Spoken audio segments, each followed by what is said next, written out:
আমি এখন এই মুহূর্তে দাঁড়িয়ে আছি রাজবাড়ী জেলার দৌলতদিয়া বাস টার্মিনালে। আমার ডান হাতে যেই বাসটি দেখতে পাচ্ছেন এটি কিন্তু গত 25 মে যাত্রী সহকারে কিন্তু পদ্মা নদীতে ডুবে যায় ফেরিতে ওঠার সময়। সেই ঘটনায় কিন্তু আসলে আমরা দেখেছি যে 26 জন যাত্রীর কিন্তু প্রাণহানির ঘটনা ঘটেছিল এবং ঠিক তারই 2 মাস 15 দিন পরে এই আমার বাম হাতে যে বাসটি দেখতে পাচ্ছেন এসবি সুপার ডিলাক্স, এই বাসটি কিন্তু কুষ্টিয়া থেকে ঢাকার উদ্দেশ্যে রওনা দিয়েছিল।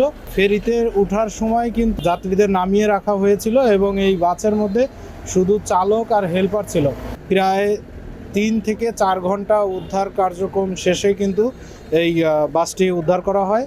এই ঘটনায় কিন্তু কোনো প্রাণহানির ঘটনা ঘটেনি। এই ঘটনাকে কেন্দ্র করে কিন্তু ফেরি পারাপার হয়ে থাকেন তাদের মধ্যে কিন্তু আতঙ্ক বিরাজ করছে।